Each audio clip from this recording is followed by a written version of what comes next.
Colorado State of Mind is brought to you in part by the Anschutz Family Foundation.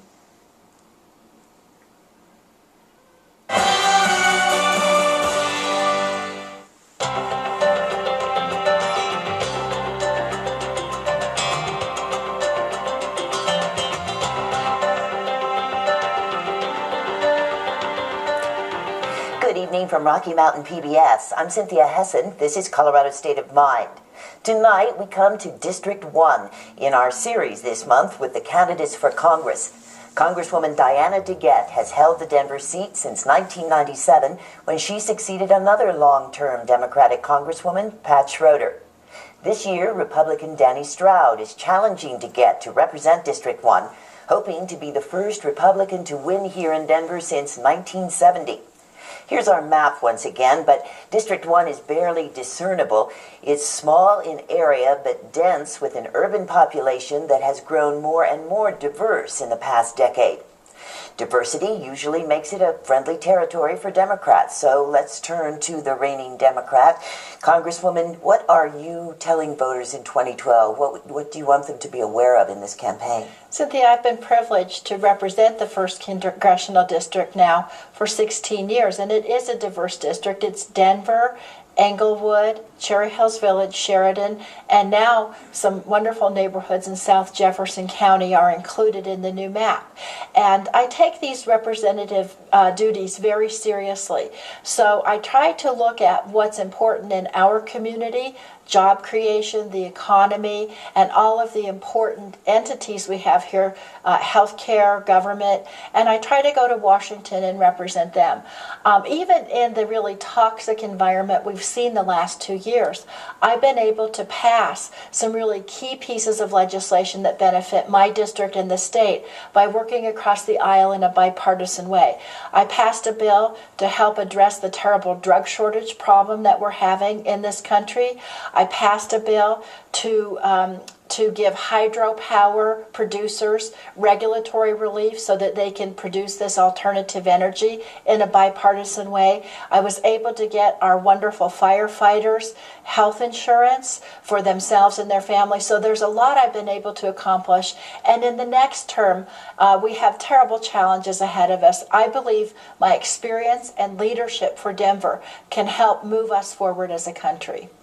All right, and we'll come back to some of those specific things, but now let's meet Danny Stroud, the Republican in this contest, a West Point graduate, a long-term military family is really what you come from, but 20 years out of the military, and you're an entrepreneur, a father, as we've been discussing, and now a candidate for Congress. What are you running on? Well, thank you very much for doing this. Traditionally, Republican candidates, as you pointed out, don't get much standing in the 1st Congressional District or Denver. So it's I commend you for taking this effort, and it's really nice to see you again. And it's been a great campaign. It has. I'm just a citizen. I'm just kind of a normal guy. I'm not really a political animal. I graduated from West Point, and I spent my life as an adult. Actually, I call it drinking deep from the American dream. I worked hard, I had great family, I had great kids, and we were able to experience what I call the American dream, what most people would describe as the American dream. I stood on the shoulders of my parents and achieved more. For the first time in the history of America, that's not a given anymore. Our children and our grandchildren can't have that expectation. We have allowed the federal government to continue to regulate and tax and put pressure on the American dream such that it's hard to start a business, it's hard to grow a business. Colorado has finally reached up and matched the federal unemployment level. We have 250,000 people out of work here, and many of them women. And it's because we've made it difficult to achieve and to create jobs. We're not working on that. I think we're working more on regulation. Things like the Affordable Health Care Act or Obamacare is putting huge taxes and huge regulation on small business. We're not growing because of the uncertainty. I think that we need a new Congress. We need new leadership at the federal level. And that's really why I'm running, because we've lost touch at the leadership level with what Colorado needs, Colorado jobs, and what really is important here, and what our economic strengths could be here. So I think that it's really just time for a change. We deserve a better Congress. We need a Congress that's more focused on jobs and the economy and less on other agendas. And that's why I'm running. I think that we need a change. All right, well, that's a good beginning. Let's talk about regulation, which you have both mentioned. I know that in the questionnaire you answered for the League of Women Voters, you said that regulation is a big thing that you would go after. Are you saying that you would dismantle regulatory structures we have in place now, and if so, where? Well, that's an inflammatory way to couch it. I just think that the government has lost perspective about individual liberties and the rights of states, and the federal government continues to put layer and layer of regulation. Environmental Protection Agency, for example, I know people in Denver that suffer under what seems to be oppressive regulations about silly things. I mean, we could talk about them in detail, but the point is that almost no one will disagree that there's that there. Then we got the Obamacare. I mean, it's 2,700 pages. That's going to translate into tens of thousands of regulation mandated by the federal government. It can't be good. Right now we're seeing, you talk to just about any small business owner, and part of the reason they're not hiring is the uncertainty about regulation around that. We have the Endangered Species Act. We have the Dodd-Frank bill. We have all of these things that are coming down from the federal government. That's regulation.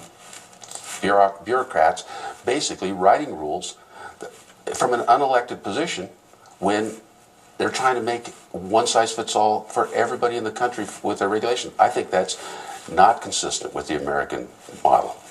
Congresswoman? Well, I think that it's easy to say regulations are bad. And to be honest, nobody likes inappropriate or duplicative or overly burdensome regulations.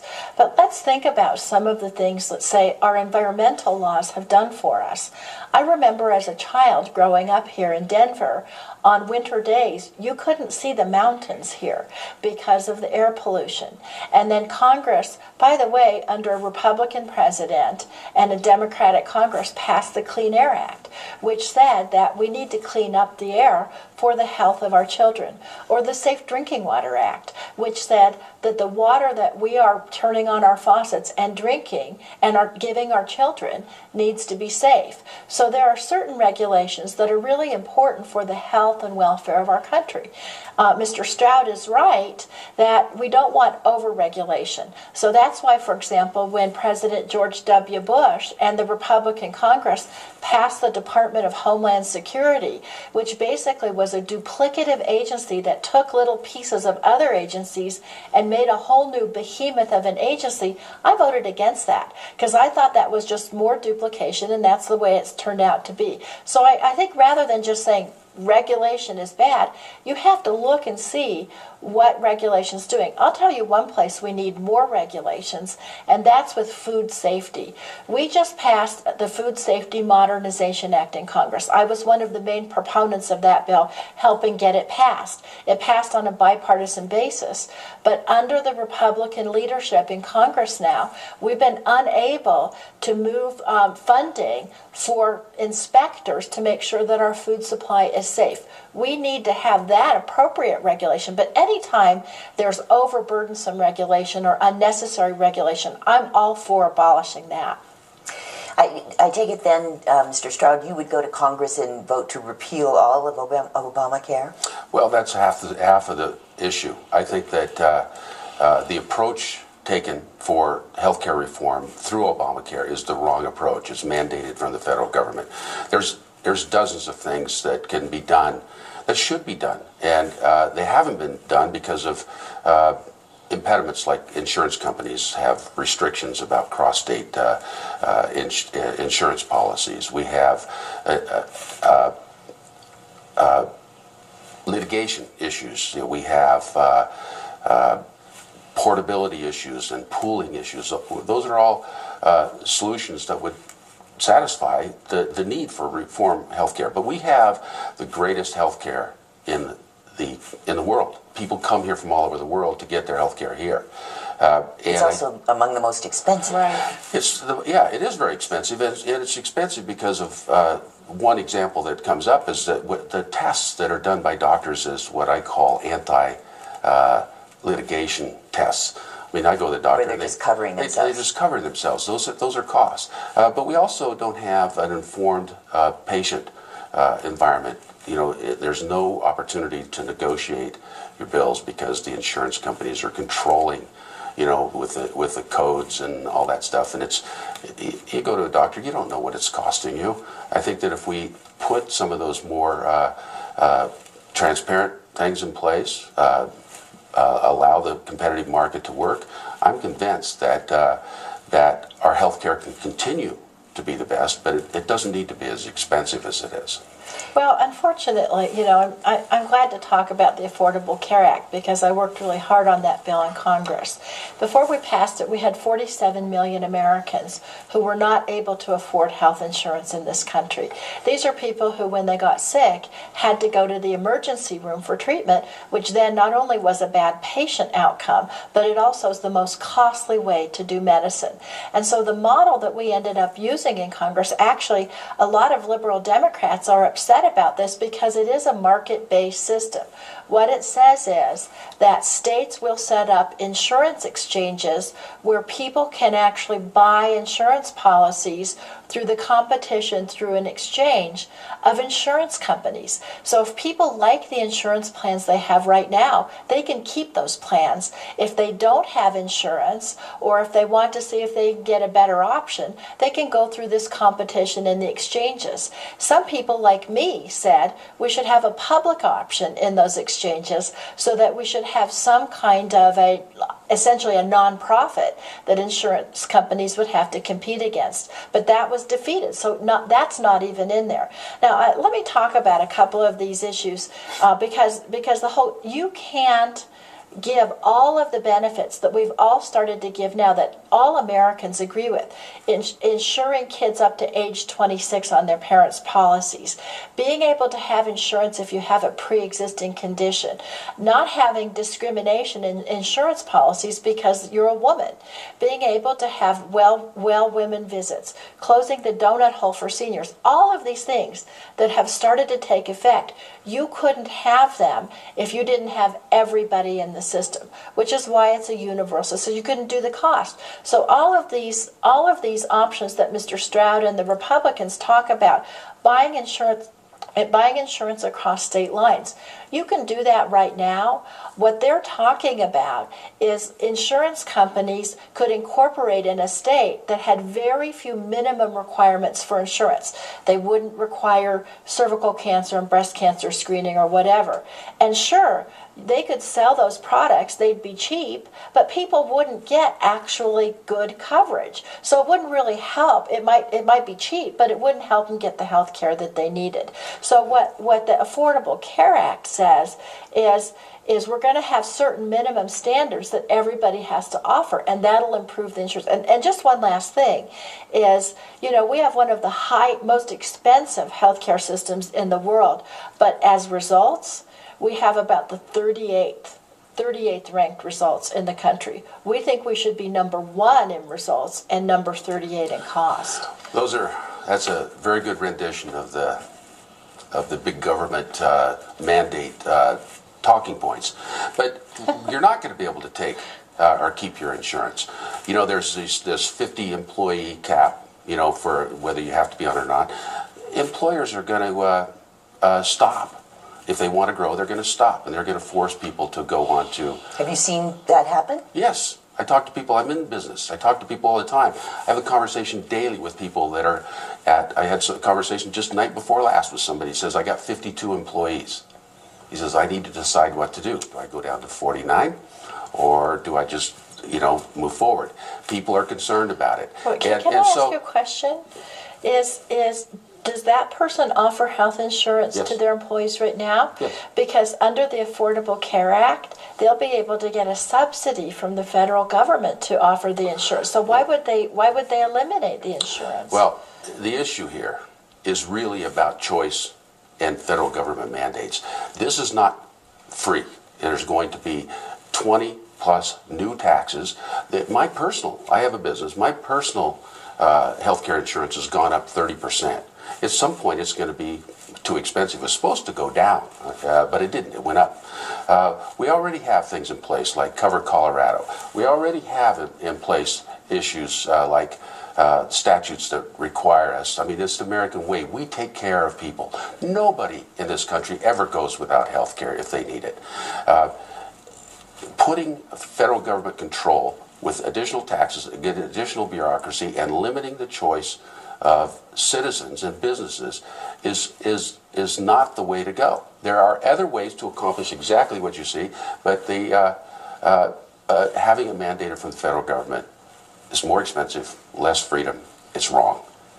A good number of people who are covered by health insurance are in government programs right now. Medicare, the VA, other things. So, and that doesn't seem to run, in a bad way. Certainly there are excesses and abuses, I assume, that are being attacked all the time. Sure, there's fraud. There's fraud. There's a tremendous amount of fraud because of, people will do that if they can. But, just recently there was this claim that there was $716 billion saved out of Medicare. It was just a transference of cost. It took it out of the current Medicare and it's going to support Obamacare. Well, actually, this is one we've heard from the presidential race a lot. This is something that I don't think has really been well explained in the presidential race, but the Republicans are really focused on saving money and eliminating unnecessary government expenditures. The $716 billion that we cut from Medicare was money that we were paying insurance companies to give them an incentive to offer Medicare Advantage. Medicare Advantage, it's managed care and it's administered by insurance companies. Originally, the extra payment was put in there, an extra payment over covering costs was put in there to give them insurance companies incentives to offer this insurance to seniors.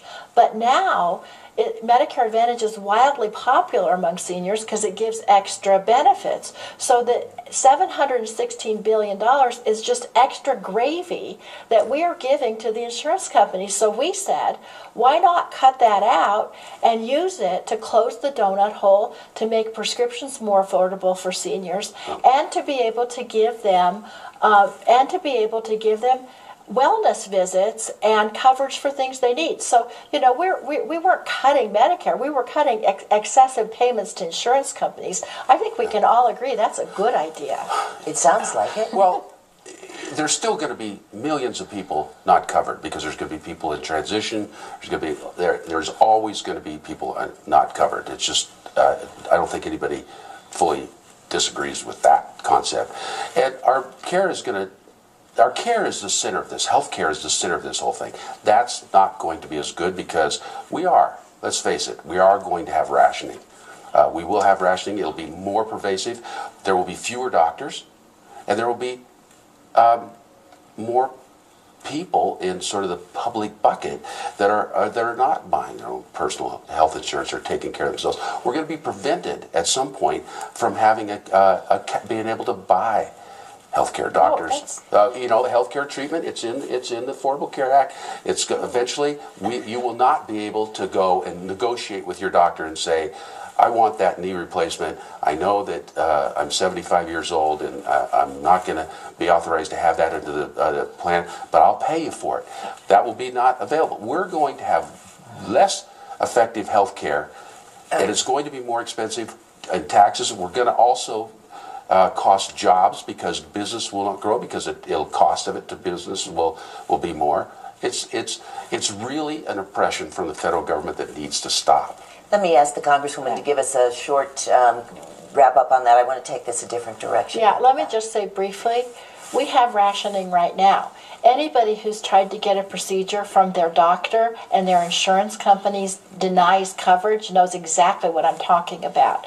And so what the Affordable Care Act does is it puts a minimum standard of what everybody needs to get, but you're still going to be negotiating through the insurance companies. Another thing we're trying to do is develop standards of practice for everybody so that if you're in the Rocky Mountain Health Plan, for example, then you're getting getting a high standard of care for cheap. If you're in McAllen, Texas, you're having a test a week. And so we need to get some kind of standardization, and that'll also help reduce unnecessary litigation, by the way. All right, let's move from healthcare to young people, because I know each of you has two daughters who are young adults just coming into the world. What are the things that you are thinking about for their future and your grandchildren's future? I'll tell you what I'm thinking about. I'm thinking about as we have fewer and fewer choices. I mean, we're having fewer choices with light bulbs and water faucets and what kind of car you can drive, and we have increasing pressure. We've had unemployment over 8% for 43 months, and it doesn't look like it's going to abate anytime soon. My daughters are coming out of college, and they want to work, and they want to make choices about their lives.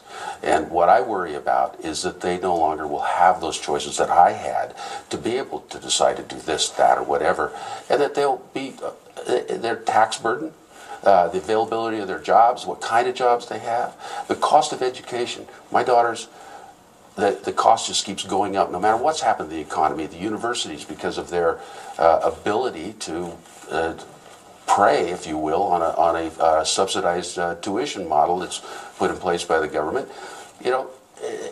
My grandchildren may not be able to afford a good education without assistance from the government. That's wrong. I think all of us want the same things for our children. We want our children to be able to succeed in this country better than we have. And we want all of the young people to be able to succeed in those ways. And the key really is being able to get the education they need to get the job that they want. And so one thing that I've really supported the last few years is, number one, taking the government out of college loans. We passed legislation a couple of years ago, and by the way, all the Republicans voted against it, which said that people should be able to get low-cost loans to go to college without having to have these huge profits go to private banks. The second thing is we expanded Pell Grants so that kids who really needed that extra financial assistance could be able to afford to go to college. And then the other thing, I think about this with my girls, is the ability to stay on your parents' insurance up to age 26. That's huge for these kids coming into the job market, because many of the entry-level jobs don't have insurance. And on a personal note, I think about my younger daughter, who's 18 years old, and she's got type 1 diabetes. If she didn't have the insurance thing that said that she couldn't be discriminated against because of that pre-existing condition, and if she couldn't stay on my insurance to age 26, that young woman would be uninsurable and her job options would be greatly limited in her life. That's just wrong to do in this society. We've come to the time for a couple of closing statements here, and I will ask you to start, Mr. Straub. What can you tell us in 1 minute? Well, it's clear the differences between Congressman DeGette and myself. We want a lot of the same things, but the difference is that she's a big government, tax and spend, mandate, control. I'm more for the other side, liberty, freedom, states' rights, individual. She's been in Congress, as you pointed out, a long time. She plans to retire from there. That's not what it's supposed to be. I think she's lost perspective about what Americans want, what people in Colorado need. We need jobs. We need to look at what we're strong here about energy. We're a small business community. Things like regulation that we've just been talking about for the last 20 minutes. Suppress jobs, suppress the strengths that come with Colorado. I, on the other hand, I don't want to be a career politician. I'm in this, as we talked before the show, to stop this train wreck, to get it back to the American model. And I will self-impose term limits on myself, because I think that's what the Constitution expected. That's what our founding fathers wanted. I think that career politicians is the wrong thing. And so, big government versus individual liberty. That's the difference between us. I mean, Diana DeGette is a nice woman. She's got a great moral character, but she's doing the wrong things. Let's have her answer. Thank you. Well, I've been really privileged, as I said, to represent this district, and I believe every 2 years the voters of the 1st Congressional District look at my record and they decide whether to rehire me. I think that my record fighting for the residents of the 1st Congressional District is frankly excellent. Even in these tough times, as I mentioned, I've been able to pass legislation that benefits my constituents. I've been able to work in a bipartisan way across the aisle to further the desires and needs of this country. But there's much more that needs to be done. In the next 2 years, we're going to have to work together in a bipartisan way to stop this sequestration that's going to happen in January, to stop us from going off a second financial cliff, and to stabilize the economy so that it can continue to grow, so that we can continue to create good jobs. The other thing we're going to need to do, we're going to need to implement the Affordable Care Act so that it benefits all Americans, and so that it does increase the quality of care, it increases affordability for everybody, and it makes sure everybody can get high quality health care. I'm excited about the next 2 years. I'm excited about representing this district, and I just ask all of your viewers, please vote for me on November 6th. Thank you. All right, thank you to both of you. That is Colorado State of Mind for this week. You can see the program again at video.rmpbs.org. We thank Congresswoman Diana DeGette and Republican challenger Danny Stroud for tonight's good conversation on District 1. Good luck to you both in the next 18 days. Thank you very much. I really appreciate it. Thanks. Yeah.